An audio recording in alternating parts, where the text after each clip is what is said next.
estamos nuevamente con un episodio en Más Allá del Podcast. Y es que todos los días pensamos en cómo llegar a cada uno de ustedes quienes nos escuchan con buenas nuevas. Y las buenas nuevas no son otra cosa que poder aprender de grandes historias y poder robarles y extraerles lo que necesitamos cada uno de nosotros para formar ese ser que queremos como profesionales, como seres humanos, como hombres, como mujeres, para poder cada día trascender y buscar la felicidad que cada uno de nosotros necesita para podernos proyectar en sociedad, porque el ser humano no vive solo y no vive aislado. Y qué mejor que buscar las mejores historias que empezamos en el oriente colombiano, y en el día de hoy tenemos a un ser maravilloso. Maravilloso porque a su corta edad, a los 32 años, uno es todavía muy joven, está empezando ese tránsito hacia la vida adulta, y qué bonito que a esa edad y siendo tan jóvenes nos puedan inyectar esa energía y sobre todo decirnos que todo lo que nosotros querramos hacer en la vida se puede hacer siempre y cuando nos respetemos a nosotros mismos, nos honremos y tengamos una ruta clara hacia dónde queremos llegar. Como es costumbre, no podemos iniciar sin presentar a ese hombre maravilloso con un aplauso fuerte. Pues bien, les estamos hablando de Sebastián Ospina López, más conocido como Tatán Fue. Pues Sebastián, le damos la bienvenida, estamos orgullosos, además porque vamos a iniciar por contar que estabas cumpliendo años, que cada vez que cumplimos años es una nueva oportunidad para decir que hemos madurado y que vamos por el camino correcto.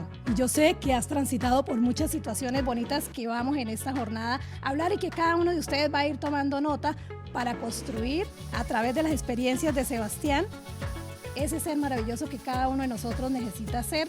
Entonces, iniciamos. Pues gracias por la invitación. De verdad que a todas las personas que están viendo esto, píllense el resto de capítulos, porque el amor que le han metido acá con el set, con toda esta producción, está muy, muy profesional. Entonces, gracias por hacerme parte de esto y gracias por la felicitación del cumpleaños. Oiga, ¿uno en qué momento? O sea, yo cada vez que cumplo años me dicen, ay no, usted sigue muy joven, ¿en qué momento uno se pone cucho? Cucho ¿A los 40? Cucho a los 32 años, hágame el favor. No, pero ¿en qué momento se comienza a considerar? Porque han visto que, por ejemplo, mi papá pregunta, ¿y usted cuánto tiene? No, 55. No, mano, usted está en la flor de la juventud. ¿Cuándo se considera cucho? Eso es un buen interrogante que cada uno de nosotros debiera hacernos, pero yo creo que mientras el espíritu y la actitud y los sueños estén presentes, el cuerpo va sufriendo su transformación biológica normal, pero por dentro seguimos siendo esos niños, esos jóvenes soñadores. Y vamos a empezar por contar que Sebastián es un niño normal de carne y hueso que empezó a formarse, que siempre ha tenido la figura paterna porque don Víctor ha influido en esa formación, y queremos que nos cuente cómo empieza a soñar que quiere estudiar comunicación social. Se conoce como un creador de contenido, como un contador de historias, como una persona que todos quisiéramos tener en un momento de nuestras vidas para que nos inyecte esa energía, y que sabemos, Sebastián, que no ha sido nada fácil, que el camino no ha sido de flores, que no, para ser exitoso y para ser una persona atrayente y que los demás quieran estar con nosotros, porque el tema de contar historias no es un tema fácil, más aún cuando tenemos los medios alternativos, cuando las redes a veces nos castigan si no hacemos bien las cosas. Y yo quiero que ese mensaje le llegue a cada una de las personas que nos están oyendo, porque de eso se trata Más Allá del Podcast. A ver, yo comencé con el tema de contar historias. Yo creo que es no sé si innato, pero crecí en un mundo de historias. Mi papá es de Medellín, es viejo, mi papá es del año 46. Se escucho. Pero cucho, que imagínate, de la década del 40. Y viene o sea, mi papá está cargado de historias de sus ancestros antioqueños, de temas políticos. Mi papá fue alcalde de Tona, fue alcalde de Lebrija. Mi tío abuelo, que era el tío de mi papá, fue alcalde encargado de Medellín. La casa de la convención en Río Negro, Antioquia, era la casa de mis bisabuelos. O sea, es mucha historia que mi papá desde chiquitico nos la ha inyectado. O sea, el plan con mis hermanos era sentarnos y él tenía un libro de mitos y leyendas. Y se ponía a leernos los mitos de la Madre Monte, de la... O sea, toda esa joda nosotros de chiquiticos escuchando a mi papá echando historias. Y siempre que la historia era mentira, él terminaba diciendo, esto lo saben los lobos de la vieja cañada. Y cuando decía eso, todos los 3 hermanos nos reíamos porque sabíamos que era puro cuento. El menor de 3 hermanos. Yo soy el menor de 3 hermanos. Y digamos que todo esto de recibir estas historias sucede en el contexto de donde nacimos. Porque nosotros nacimos en el barrio El Jardín de Bucaramanga. Y el barrio El Jardín tiene algo especial, porque es como un pedacito de bosque en medio de la ciudad. El barrio El Jardín está al lado, en el piedemonte de Pan de Azúcar, y de ahí para adelante ya es monte hacia arriba, los cerros orientales. Entonces, nosotros crecemos con esas historias en un clima, en un microclima frío, en medio del bosque, con las historias de la Casa del Diablo que quedaba arriba. Entonces todo el mundo, los del barrio con los walkie-talkies, hacíamos misiones. Pero que la Casa del Diablo ahora más adelante va a ser protagonista con algo que pasa en tu vida, ¿no? Ajá, ajá. Pero vamos a poner atención a lo que pasa en la vida interesante de Sebastián. Claro, entonces uno crece, yo no crecí ni en conjunto cerrado ni nada, era el barrio completamente abierto. Y digamos que nuestras aventuras eran hacer casas en el árbol, ir a buscar satánicos en la Casa del Diablo. Entonces, como que todo eso es una niñez de cuento. Meternos en la quebrada que baja por Toscana y seguir la seguidilla hasta arriba, hacia los cerros, y aparecían zorros, aparecían guacharacas, buscábamos pescados, era agarrar culebras. Mi papá me daba en la jeta cuando yo llegaba con culebras cazadoras, porque uno por Animal Planet identificaba que cuando eran negras, cafés, entonces claro, todo el mundo le tenía miedo a eso y nosotros éramos con los del barrio echándole mano a todo eso.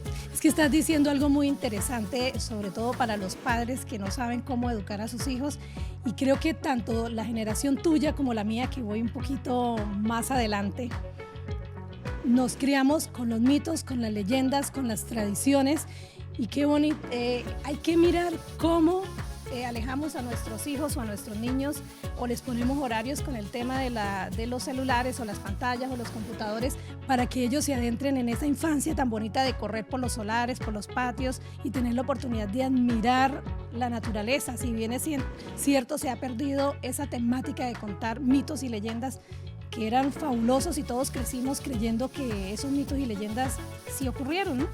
Claro, ¿no? Y digamos que más allá de agarrar los discursos, sean mitos o leyendas, o sea, lo que sea cultural, o sea, esos discursos culturales, es vivir. O sea, es como... Yo me considero un contador de historias porque vivo muchas. O sea, si me las guardo me exploto y me muero. O sea, son tantas vainas las que uno ha vivido que tiene que contarlas.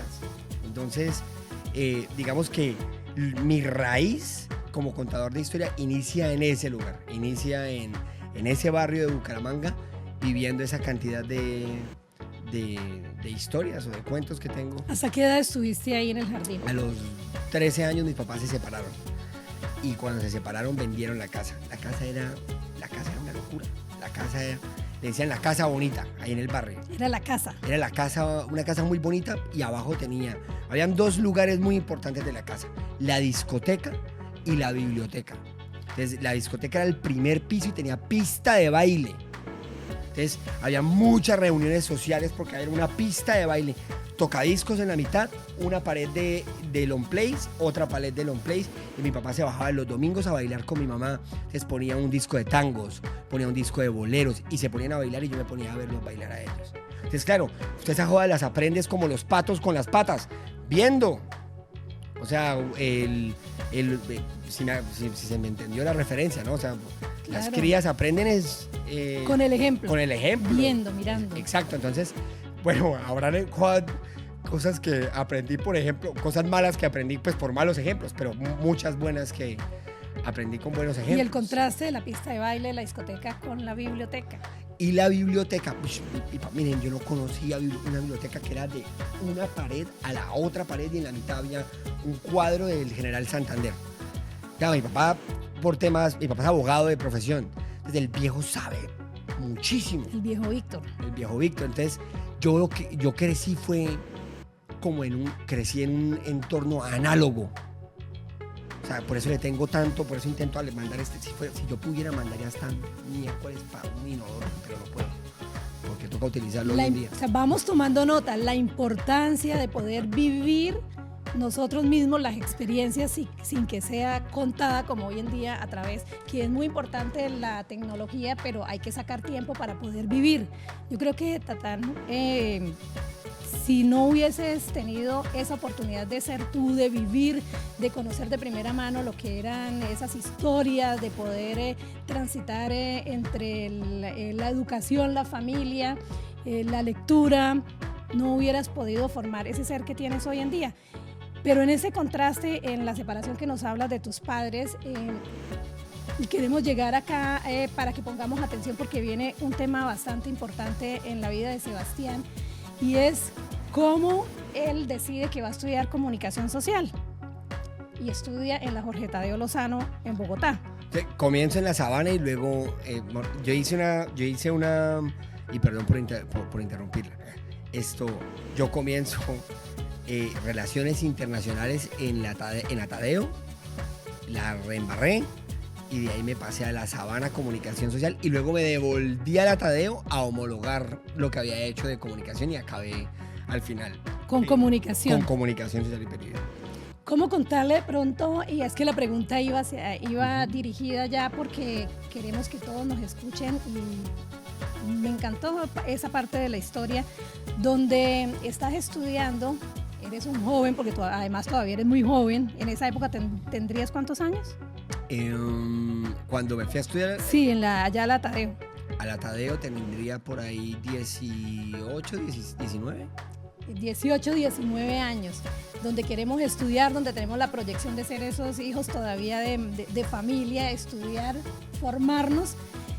Y viene un tema del arroz con leche.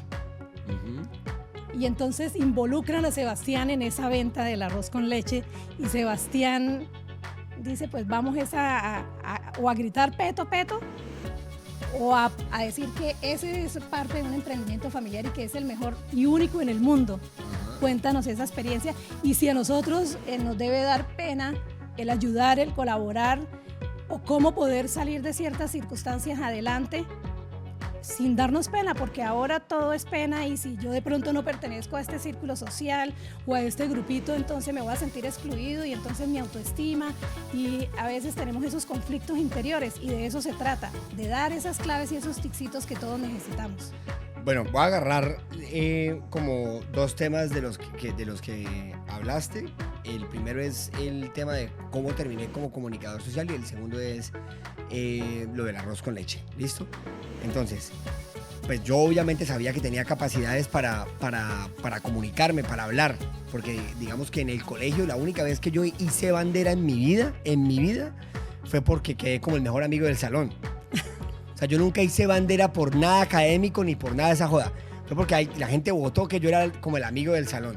Entonces, social. Yo me inventaba, imaginé, yo actuaba como si fuera de chiquitico como un pastor, pero cogiendo de parcha a los pastores, como hermanos. Entonces ya me la pasaba era molestando en el colegio, o sea, yo me gradué de milagro. Entonces, sabía que tenía esas capacidades. Cuando llego a 11, no tenía ni idea de qué estudiar, ni idea. Obviamente sabía que tenía que ver con algo de capacidades blandas, humanas, sí, sabía que tenía que ser por ahí. Y mi primera elección, que fue Relaciones Internacionales, la hice por un mix, porque yo dije, yo quiero estudiar comunicación, pero el derecho me llama la atención. Y yo los aparé y dije, si tuviera un hijo, la comunicación social con el derecho sería Relaciones Internacionales. Y usted me puede creer que con esa ecuación tomé la decisión y me fui a estudiar Relaciones Internacionales. No, la recagué allá y no fue. Y luego terminé pasándome a comunicación social. Encontré esto como cositas que me gustaron, pero yo era muy vago y también terminé fuera de la Sabana. Y cuando vuelvo a la Tadeo pasó algo. Y fue que un par de materias me comenzaron a empujar a leer y a escribir.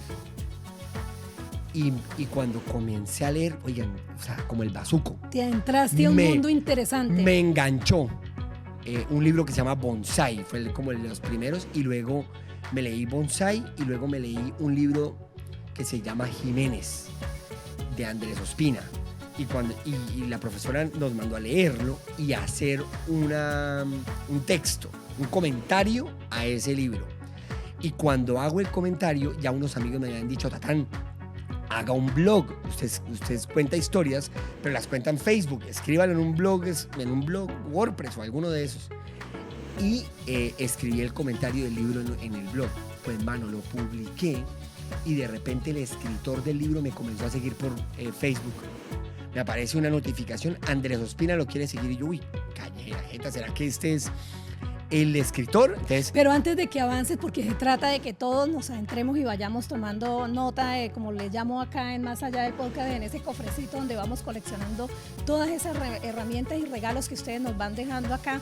No hay que tenerle miedo al fracaso. El primer fracaso de nosotros es: quiero estudiar esta carrera. En el caso tuyo, yo quiero estudiar Relaciones Internacionales. No es sentir miedos hasta encontrar lo que nosotros deseamos en verdad hacer. Siga, o sea, prueba y error. O sea, los que yo le digo a la gente que esto anótenselo. Hoy en día las personas, o sea, como se andan tan duro a ellas mismas, le andan 3 veces peor al otro. La gente se quiere mostrar inmaculada y perfecta, y no, yo camino, yo no me equivoco. Calle la jeta, que no me equivoca. Lo que pasa es que no lo muestra y no lo publica. Pero usted equivoca. Y lo digo, por ejemplo, yo comparo la vida como una obra de construcción de ciudad. Ahorita estuve en Bogotá, mi familia vive en Bogotá la mitad. Y Bogotá en este momento está en construcción porque están haciendo el metro y porque están haciendo un montón de vías, como ampliando las vías. Y yo veía la construcción, que obviamente es un mierdero, ¿sí? Pero yo no veía el mierdero, yo veía, esto va a quedar bacanísimo. Entonces la gente en los comentarios es: Claudia López tiene la ciudad vuelta a nada. Bueno, pues ¿qué quiere? O sea, ¿usted pretende que preñen a su mujer y que al día siguiente nazca el chino? Espérese los 9 meses. Y la vida es eso, entonces... Paciencia. Mano, paciencia, deje que la vida es una obra de construcción de ciudad. Entonces yo veía, está en construcción y va a quedar espectacular, pero la gente no se permite la obra, porque la obra es fea, es polisombra puesta ahí, son el poco obrero chiflándolo, es lo que tiene la obra. Entonces hay que prueba y error, y esa es la vida, una obra de construcción. Entonces yo no tengo problema con cagarla y publicarlo. Bueno, eso es parte de tu esencia, eres un hombre genuino. Pero ahí vamos en la primera parte de esta pregunta, ¿no? Esto me termino encontrando, digamos que comienzo a encontrar unas medallitas. Esto de Andrés Ospina fue una de las primeras medallas, y me volví amigo del man. Entonces el tipo como me echó piropos con algunas formas de mi escritura. Yo dije, ay, por aquí es, hasta que me pasa lo de la Casa del Diablo, ya como para atarlo con lo que tú mencionaste ahorita. Y es que escribo la crónica de la Casa del Diablo, que era para un trabajo de... Perdón, pero podemos decir que él fue tu mentor. No. Mi mentor fue las cagadas. Sí, mi mentor fue prueba-error. Y escribo la crónica de la Casa del Diablo para una materia de la universidad, pero yo no era piloso. O sea, yo era muy inteligente, muy capaz, pero era distraído, jodiendo y enfiestado. Entonces, cuando escribí esa crónica él terminó publicándose en El Espectador, en Vice, que era una revista gringa que llegó a Colombia, y ahí fue que yo dije, no, mano, yo por aquí, o sea, esto sí es lo mío. Lo mío sí es vivir de contar historias, y ahí me concentré. Ahí dejé incluso como la vagabundería un poco, y me la pasaba en mi casa, era como wannabe bohemio. Entonces yo fumaba mucho, entonces tenía mi cenicero y echando cigarros, me pedía 1 o 2 botellas de vino el viernes y me ponía a escribir historias. Y ahí me concentré, y ahí hay algo que anotar, y es, miren, hay muchas veces que los papás o la gente quiere enfocar a las personas que están en drogas o que están alcoholizadas o que están perdidas.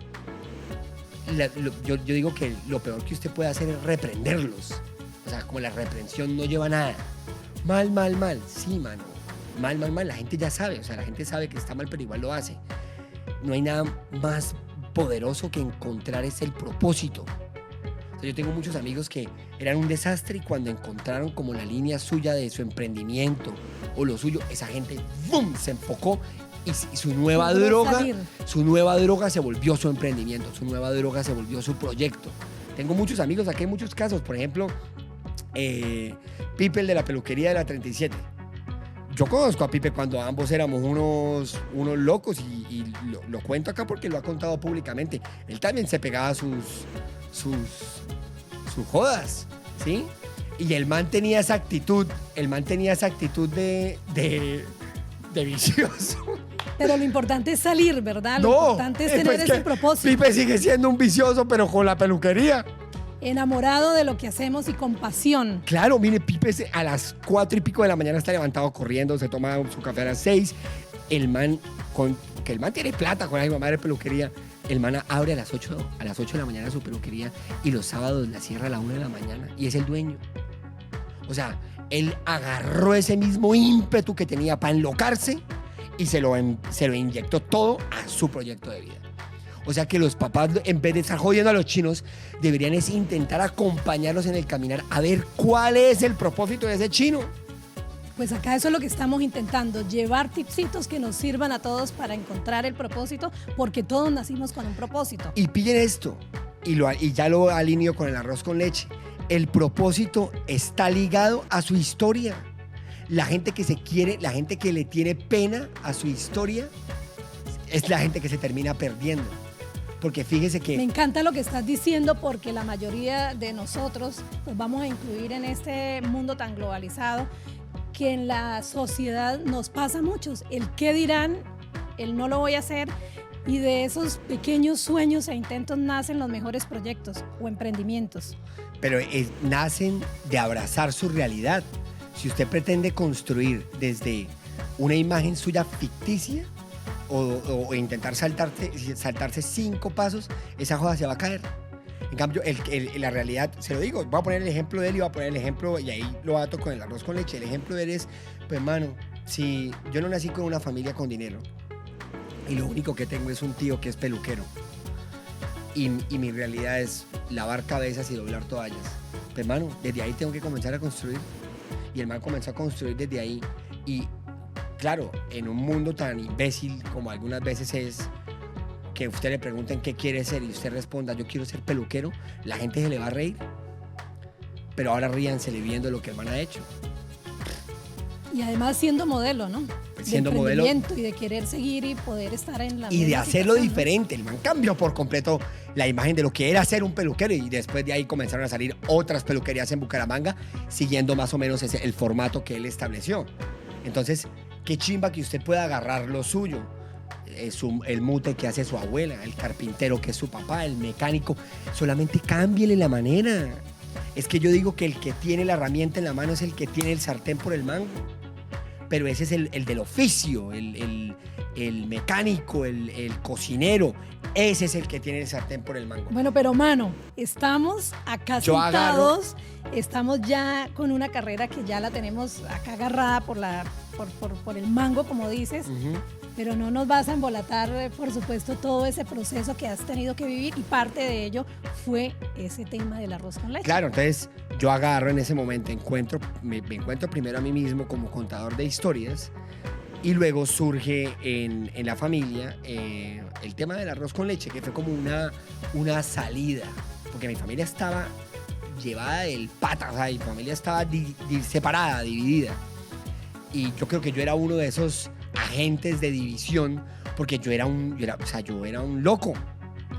Y como que cuando comienzo a encontrar mi propósito como periodista, a la par comienza a pasar lo del arroz con leche. A mí me invitan en la casa a venderlo en la universidad, yo comienzo a hacerlo, digamos que yo le imprimía el tema. ¿Lo sabes hacer? No, a venderlo. Pero yo le imprimo al tema del arroz con leche, como le creé la cuenta de redes sociales, yo salía a hacer videitos de gente probándolo, ¿sí?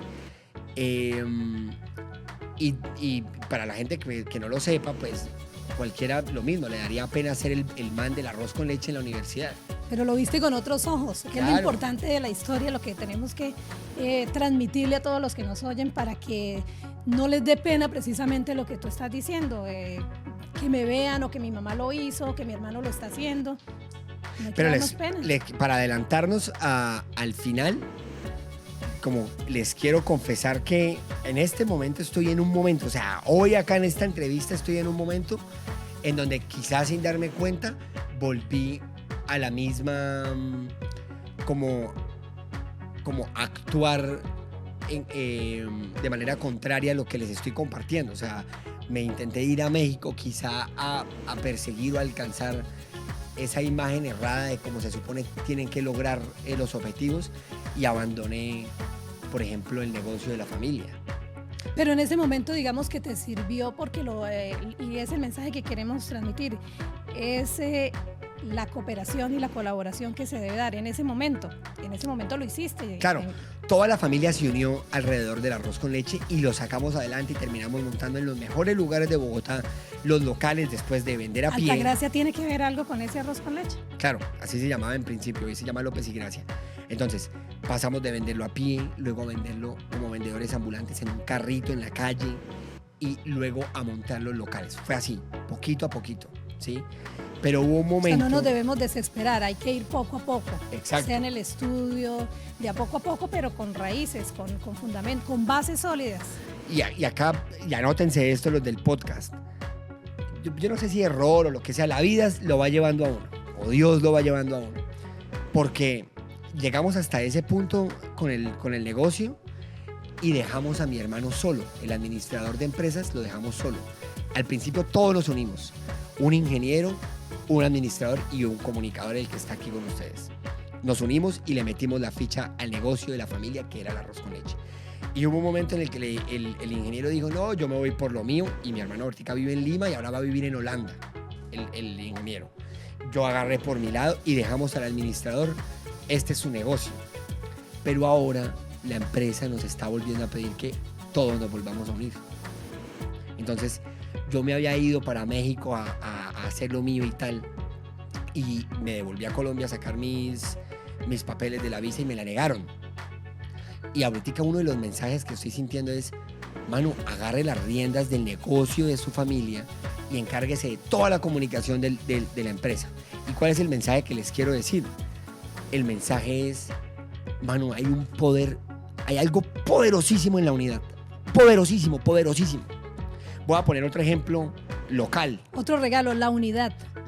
Pero es que es demasiado poderoso. Y agárrelo, por ejemplo, para las parejas. Hay veces que las parejas de esposos, cada uno tira por su lado. Muchos brutos. Apúntenle a lo mismo. Yo tengo una amiga mía que, voy a poner dos ejemplos puntuales que son locales. Tengo una amiga que es una de las psicólogas más famosas de la ciudad. Y su esposo es un diseñador y un comunicador ni el hijo de madre.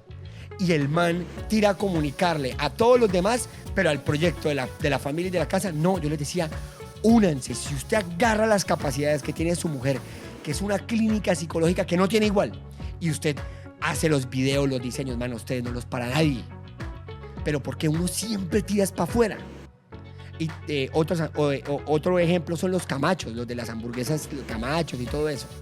Ellos eran dos hermanos, uno montó Chopes y el otro montó Camachos. Y hubo un momento en el que se comenzaron como a separar. Hoy están todos unidos. Oigan, y están prosperando como familia.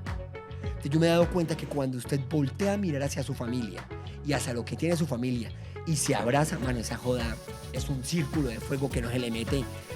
Y ahí sí yo digo, el pata se quiere meter a las familias a separarlas. Pues gracias, Sebastián, por ese regalo tan hermoso que nos estás dando en esta mañana, y es que es impresionante y emocionante porque además con esa vibra que tienes nos transmite, y yo sé que todos los que estamos acá y quienes nos están escuchando van a empezar a poner en práctica estos regalos tan maravillosos del día de hoy. Pero hay otro regalo también maravilloso y es para esas familias, lo habíamos medio tocado en esta charla, esas familias que tienen esos hijos o esos familiares que en cierto momento de la vida son un problema. ¿Y por qué son un problema? No son problemas, son oportunidades para poder salir de esa dificultad que se presenta. Y pues Sebastián no fue la excepción. Y en algún momento de su vida de una rumba fuerte, llega de 3 días, creo precisamente, durante media hora se te para el corazón. Pero lo importante de esto, y quiero que nos cuentes la historia, es para cómo Dios toca, un ser superior nos toca. Y ahí encontramos no encontramos porque ya habías encontrado el propósito, que era la comunicación, tenías la unidad familiar, ya tenías medio el horizonte claro, pero en algún momento, como por llamarlo de cierta forma, de fama y de ser el protagonista de las reuniones sociales, caes en un mundo bajo, porque definitivamente ese mundo lo que va a traer es depresión y muchas otras clases de problemas, no solo para usted, Sebastián, o para la persona que los vive, sino para el entorno familiar e incluso los amigos que de verdad lo quieren. ¿Cómo fue ese tema de encontrar a Dios, de que Dios te habló a través de esa situación y empiezas a darle como un giro a tu vida? Se lo voy a poner con este ejemplo a todos los que están acá y los que están escuchando. En medio de lo que pasó, de lo que viví, hubo un momento que vi 2 imágenes. Y una imagen que vi me vi peladito con todos los del barrio, con una litro retornable, con una bolsa de pan, jugando fútbol descalzos y compartiendo con ellos todos, así tuvieran diferentes procedencias, así éramos en el barrio, éramos todos igualiticos. Y luego me vi otra imagen solo, como estaba en ese momento en una discoteca en Bogotá, oliendo coca y súper apagado y súper gris. Y yo había dejado de ser yo. O sea, yo había dejado de ser la persona cálida, honesta, y me había perdido. Entonces yo creo que el regalo más grande de todos fue volver a ser yo mismo. Que si no es tan popular o si no es tan viral el ser usted mismo, yo considero que no es viral en la rapidez, pero termina siendo trascendental con el tiempo. Entonces, la mayoría de las personas que marcaron la historia no la marcaron de una vez. Incluso al morir no lo reconocieron. Fue solamente después de un tiempo cuando reconocieron a un Pablo Picasso o a un Vincent Van Gogh. Y no en vida. Entonces, el regalo más grande que a mí me pudieron dar fue volver a ese niño del barrio.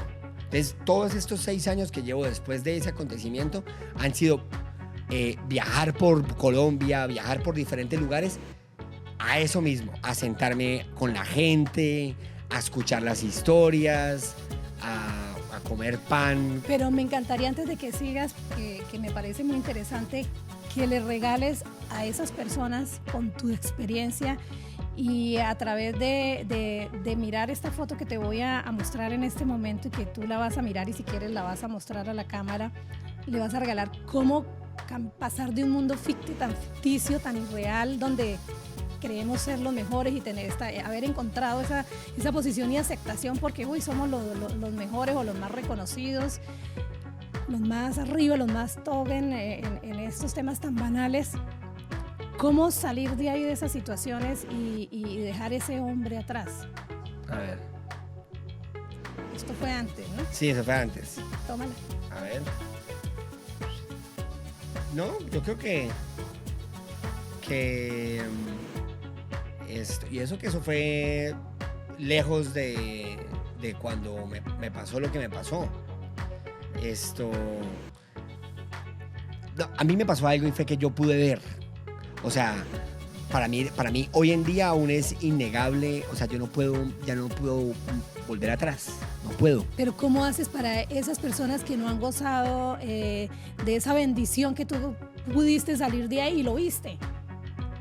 Tú, a través de este mensaje en este momento, vas a dar una luz para esas personas que nos están viendo y no han podido salir. Yo lo primero que les diría es que uno puede pedir. O sea, Yo creo que hay mucha gente que está intentando como lidiar con cosas con las que yo lidiaba y están intentando hacerlo solos. Y yo y muchas, por ejemplo, la pareja o muchas cosas que son las más importantes de mi vida, yo no las busco en mis propias fuerzas, yo todas las pido. O sea, ¿pedir a dónde para los que nos están escuchando? pues yo no sé, yo le pido a Dios, hay gente que le pide a una fuerza superior, como le quieren llamar, pero hay que pedir, y se lo digo partiendo... No nos debe dar pena. No, partiendo de pues claro, partiendo de este principio, ninguno de los que está aquí hizo nada, o sea, ninguno de los que está aquí tiene mérito alguno en vivir. Nadie ha hecho nada para vivir. O sea, todos los que estamos aquí somos fruto de que dos células imperceptibles se chocaron por allá en el aparato reproductor de nuestra madre.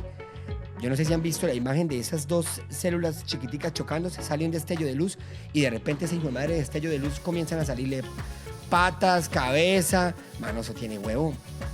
Entonces, si ninguno de los que está aquí hizo nada, no tiene mérito, nadie se esforzó nada para vivir, porque hijo de madres está intentando hacerlo todo en sus propias fuerzas.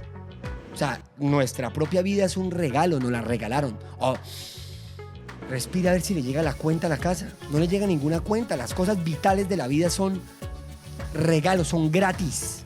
Nos las dan. Entonces hay que aprovecharlas. Pues no, es lo que quiere decir eso es, si las cosas vitales de la vida se las regalan, si usted se levanta cada mañana y es un regalo porque usted no hace nada, ni paga, ni se esfuerza por levantarse, pues pídalo todo. Digamos que yo mi vida la vivo así.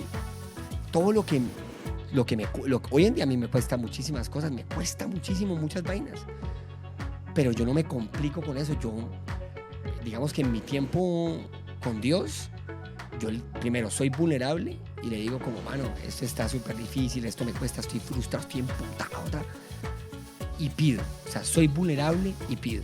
Y es que eso va en relación, Sebastián, con una foto que vas a ver a continuación. Hablas de pedir, de no quedarnos solos. Y todos tenemos ese niño interior, nuestro yo. ¿Qué consejo le da a cada una de las personas? Porque no vamos a dejar de ser niños. Mira que para tus papás puedes tener 40 años, 32 años, 18 años y seguirás siendo el niño. Y ese niño hay que alimentarlo todos los días. ¿Tú cómo le hablarías a ese niño, Sebastián, en estos momentos ya con las experiencias que has tenido? Y además contarle a la gente, a las personas que estás viendo ahí. Yo creo que uno de mis principales valores a los que más me aferro es la vulnerabilidad. O sea, yo no tengo pena a ser vulnerable, no tengo pena a pedir ayuda, no tengo pena a abrir mi corazón, no tengo pena. Soy yo con mi papá. Yo con mi papá me saludo de bebé, o sea, me arruncho con mi viejo. Yo no quiero ponerme ninguna máscara de adulto. O sea, tú lo decías ahorita. No ponernos ninguna máscara de adulto, qué interesante. Eso lo dice El Principito, o lo dice Antoine de Saint-Exupéry, el escritor del Principito, dice, a los que no se lo han leído, es como en qué momento se comienzan a poner máscaras de adultos y ahí se pierden. Entonces, yo vivo la vida confiado en que con las mejores intenciones en mi corazón, siempre buscando lo bueno, lo justo, lo que es de buen nombre, Dios me va a poner en el lugar donde tengo que estar. Y vivo con esa confianza. Y termino llegando siempre al lugar en el que tengo que estar. Porque si no, imagínese usted como tensionado. Y yo veo que muchas veces la gente vive tensionado por tomar la mejor decisión, todos los días por hacerlo perfecto. Y termina uno es como viviendo la vida como agarrado a un lazo. Y así, ¿no? Yo digo que hay que soltar. Bueno, Sebastián, ¿y qué podríamos decirle a todas esas personas que no importa la edad, que así tengan 50, tengan 40, la edad que tengan y no se han atrevido a ser auténticos? Y vale la pena también recordar que tú utilizas en tus redes y en tus videos o en tu plan de vida una frase, algo como más o menos... aparte de hablar de la esperanza, de las oportunidades, el tema de la autenticidad y lo genuino que eres, y parte de ello es la sencillez en el vestir, hablas de las pantuflas o las chanclas, y es bonito porque en un mundo donde, por ejemplo, las redes sociales son la mejor fotografía, a veces son puestas en escena que no son reales, en un mundo real tan irreal, ¿qué consejos nos das o qué consejos a quienes nos están escuchando? Porque eso también es parte de la felicidad, el estar con una personalidad que no es y aparentando nuestro círculo social o aparentando ciertas cosas, pues no nos van a hacer felices y finalmente no somos eternos, porque esa vacuna creo que no la hemos encontrado y no la vamos a encontrar porque no somos inmortales. Entonces yo creo que es un consejo que todos necesitamos escuchar de alguien real que se ha vivido cada momento, que se cayó pero también se levantó, que también habla del valor del dinero, porque tú lo hablas y el dinero pues es necesario para las necesidades básicas, pero no debe marcar como la vida y el rumbo de las personas. Yo creo que te lo respondo con esto que hace poquitico lo entendí, y es que algunas veces uno tiene una imagen en el corazón de cómo luce el éxito. O sea, todos tenemos como un videíto en nuestro corazón de éxito, de lo que queremos lograr o de cómo ser exitosos. Y me pasó que como que yo tenía esa imagen y remaba y le metía, pero nada que lo que estaba viendo en mi realidad se parecía a eso que había visto en mi corazón. Entonces, como de tanto meterle, me frustraba el hecho de, pues madre, ¿por qué si me esfuerzo tanto por cumplir esta imagen de éxito, por qué no la logro? Y eso acababa frustrándome y luego me daba ansiedad. Yo creo que hoy en día hay una pandemia de ansiedad porque la gente tiene una imagen de éxito como un proyecto externo o una línea de meta que tienen que cruzar. Y hubo un momento, como una revelación que me vino hace poco, y es: Tatán, eso no existe, eso es una mentira. El proyecto más exitoso de todos es usted. Y el éxito al final no es una línea de meta que usted tiene que cruzar, sino como un circuito donde usted tiene que serse fiel a usted mismo y disfrutar y abrazar cada día. Uno solamente tiene el hoy. Y uno tiene que serse honesto en el hoy y disfrutarse. Y en ese ejercicio de serse honesto en el hoy y de invertirse a uno mismo y de crecer para producir los mejores frutos, todas las cosas buenas lo van a agarrar a uno. Qué bonito. Va en sintonía con algo que leí en estos días y decía: el mundo te necesita a ti. Tienes que invertir en ti mismo porque el mundo te necesita es a ti. Y pilla eso, la planeación es establecer como unos pasos hacia el futuro. Y uno planea, pero nunca termina pasando como uno planeaba. Y uno de los mensajes que yo recibí a principio de este año es: no planee, prepárese. La planeación es hacia afuera, en cambio la preparación es hacia adentro. Usted en la planeación usted no puede controlar. No paremos de prepararnos. Porque la planeación es externa, y en lo externo a usted le da ansiedad porque usted no controla los elementos externos. En cambio en la preparación usted sí tiene control sobre lo que usted puede invertir en usted mismo. Y me pasó algo muy bonito este año, y fue que, claro, cuando me devuelvo de México, yo había hecho planes en México, todo, y es medio frustrante el hecho de que hago mis planes, vendí mis cosas acá en Bucaramanga, y de repente me voy para México y compré con la plata que vendí mis muebles, mis cosas, compré mis vainas allá, y de repente vengo a Colombia y me niegan la visa y vuelvo al mismo apartamento en el Prado en Bucaramanga, pero desvalijado porque vendí todo, y yo sentado ahí, claro, estaba rabón y frustrado. Y ahí fue que recibí ese mensaje, y es: mano, deje de estar buscando el éxito como algo externo y abrace el proyecto que es usted, y comienza acá en Bucaramanga, que es su realidad. Entonces vamos a regalar en este momento 3 palabras, no frases, sino 3 palabras que nos deben quedar dentro de ese baúl que nos regala hoy Sebastián Ospina López. 3 palabras. 3 palabras. Honrar nuestra historia. Yo sé que no es palabras, pero son como 4 palabras, pero bueno, honra, pongámosle honra. Segunda palabra, unidad. Tercera palabra, autenticidad. Bueno, y no nos podríamos ir, no podríamos terminar este episodio sin que un hombre que ha viajado tanto, que conoce tanto a Santander, nos cuente qué lugares por visitar en Santander. Lugares por visitar en Santander. El Parque Nacional Natural de los Yariquíes.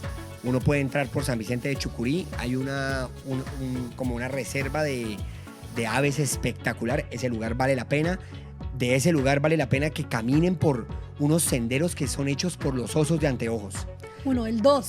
El 2, les recomendaría que se hicieran la ruta por García Rovira que lleva hacia el Nevado del Cocuy. 3, los invitaría a que, los invitaría a que conocieran Sotonorte. La gente tampoco conoce mucho Matanzas, Suratá, California, Betas. Yo me he pegado la ruta en bicicleta por todo eso y saliendo a Berlín y luego bajando por el Picacho, pues madre. Bueno, ¿blanco o negro? Blanco. Aunque me la pago vestido de negro, pero bueno, blanco. ¿Comida favorita? Comida favorita, la comida de mar, pero mano, tengo algo con el arroz chino. Ayer me dijeron ¿Y que... el chivo? No, el chivo no. Pues que, ¿saben qué? Yo digo una vaina y es el arroz chino. Yo creo que hoy en día es más santanderiano que chino. No, el chivo. No, por eso, el chivo no. El chivo yo no soy de chivo. Pero que, y ahí digo como que hoy en día el arroz chivo chino... decimos para los que no saben al cabro, ¿no? Claro. Ayer me dijeron qué quiere, lo que quiera de almuerzo de cumpleaños. Y yo dije, media caja de arroz chino del Fujiyama con una lumpia. Uf, buena madre. Bueno, pues estamos encantados con esos regalos que hemos recibido el día de hoy. Nos queda el compromiso de volver a encontrarnos con Sebastián para que nos siga contando esas cosas maravillosas que nos van a servir para ese crecimiento personal y sobre todo para contar el que todos los días vivimos en un proceso constante de transformación, que no podemos abandonar nuestro niño interior y que el éxito está en prepararnos, en honrarnos y en la unidad. Vamos a vernos acá en esta dirección y estamos invitándolos para que no se pierdan un episodio más de Más Allá del Podcast.